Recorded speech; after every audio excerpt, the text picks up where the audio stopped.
Hello friends, welcome to this channel and we are going to discuss class 12th physics chapter 3 current electricity. In this video we are going to discuss additional exercise question 3.21. Let's start.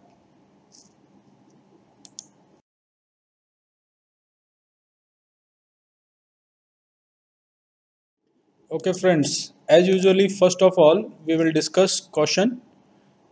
The question is determine the current drawn from the 12 volt supply from the internal resistance 0.5 ohm by the infinite network shown in figure 3.32. Each resistor has 1 ohm resistance. तो ये एक infinite series हमें दे रखी है, infinite network दे रखा है और उसमें एक बैटरी यहाँ पर लगी हुई है जिसका वोल्टेज 12 वोल्ट है और इसका इंटरनल रेजिस्टेंस 0.5 ओम है। अब हमें फाइंड आउट क्या करना है, फाइंड आउट करना है करंट ड्रॉन कि इससे अब यहाँ पर कितना करंट ड्रॉन होगा, यानी आई की वैल्यू फाइंड आउट करनी है। तो ये इनफाइनाइट जो नेटवर्क है वो है किसका, ये देखिए आप यहाँ से अगर पता करेंगे 1 ओम 1 ओम 1 ओम, ये एक यूनिट हो गई इसकी, 1 ओम 1 ओम 1 ओम, ये दूसरी यूनिट हो गई, फिर ये तीसरी यूनिट हो गई, फिर ये चौथी यूनिट हो गई। इस तरह से ये इनफाइनाइट सीरीज है।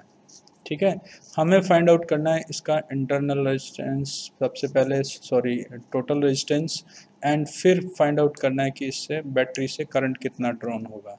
तो सबसे पहले हमें चाहिए कि इस पूरे नेटवर्क का एक इक्विवेलेंट हम सर्किट डायग्राम बनाएं और फिर हम उसको सॉल्व करते हैं। ओके फ्रेंड्स, तो ये हमने इसका एक इक्विवेलेंट डायग्राम बना लिया। जो पीछे की जितनी भी यूनिट थी यहाँ पर जिस तरह से मैंने दिखाई थी, 1 ओम यहाँ था, 1 ओम यहाँ था और 1 ओम यहाँ था, उसको सबको मैंने रिप्लेस कर दिया। क्योंकि हम यहाँ पर ये कंसिडर कर रहे हैं कि सपोज इस पूरे इनफाइनाइट नेटवर्क का जो टोटल रेजिस्टेंस है वो आर है और इस आर रेजिस्टेंस को मैंने यहाँ ले लिया। ठीक है, तो ये आपका टोटल रेजिस्टेंस हो गया। अब इनफाइनाइट में अगर ये एक और पार्ट इसमें हम जोड़ देते हैं, ये वन एक कॉम्बिनेशन मैंने यहाँ पे रखा कैलकुलेशन के लिए, तो अगर इसको हम इसमें ऐड कर देते हैं तो कोई फ़र्क नहीं पड़ेगा इसमें। तो हमने बाकी जितने भी थे उसको हमने आर मान लिया और एक यूनिट हमने यहाँ कैलकुलेशन के लिए रखी है। तो अब सबसे पहले इसका इक्विवेलेंट रेजिस्टेंस हमें फाइंड आउट करना है। तो ये दोनों जो है 1 ओम और आर, ये यहाँ पर हो गया आपका पैरेलल में, तो इसको हम r इंटू 1 और 1 प्लस r प्लस 1 प्लस ये एक 1 ओम रेजिस्टेंस है और एक ये 1 ओम रेजिस्टेंस है जो बैटरी से कनेक्टेड है। तो ये 1 ओम हो गया, 1 ओम हो गया और इसका जो इक्विवेलेंट रेजिस्टेंस, क्योंकि पूरे सर्किट का भी रेजिस्टेंस लगभग वही रहेगा, तो इसको हमने r ही ले लिया है। ठीक है, हालांकि ये आर नहीं होगा, थोड़ा सा आर से ज़्यादा होगा, बट हमने कैलकुलेशन पर्पज़ के लिए इसको सॉल्व करने के लिए आर ले लिया।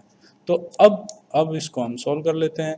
तो इसको सॉल्व किया हमने इस तरीके से, तो यहाँ पर आपको एक इक्वेशन मिल गई, ये quadratic equation R square minus 2r minus 2 is equal to 0। अब इसको सॉल्व आप इजीली मैथमेटिक्स से कर सकते हैं और इसकी वैल्यू जो है r प्लस माइनस रूट 3 आई है। लेकिन अगर इसमें माइनस साइन लेते हैं तो ये वैल्यू नेगेटिव हो जाती है और रेजिस्टेंस की वैल्यू नेगेटिव नहीं होगी, इसलिए ये वाली वैल्यू ना होकर ये वाली वैल्यू आपकी सही होगी, यानी r प्लस रूट 3 हम ले सकते हैं। रूट 3 की वैल्यू 1.73 होती है, तो टोटल रेजिस्टेंस आपका हो गया 2.73। तो इस तरह से हमने इसका इक्विवेलेंट रेजिस्टेंस सर्किट का फाइंड आउट कर लिया। अब हमें फाइंड आउट करना है करंट ड्रॉन। तो करंट ड्रॉन के लिए वही फॉर्मूला लगेगा, EMF total EMF upon total resistance. तो टोटल ईएमएफ यहाँ पर 12 वोल्ट आपको गिवन है, ये वैल्यू हमने यहाँ पुट कर दी। और टोटल रेजिस्टेंस, क्योंकि आपका जो एक्सटर्नल रेजिस्टेंस है और एक इंटरनल रेजिस्टेंस है, तो इंटरनल रेजिस्टेंस को भी हमने यहाँ पे ऐड कर दिया और इससे हमने सॉल्व कर लिया कि करंट की वैल्यू 3.7 एम्पियर आ गई। तो इस तरह से बड़ी आसानी से इस क्वेश्चन को हमने सॉल्व कर लिया। चलिए मिलते हैं अगले क्वेश्चन में।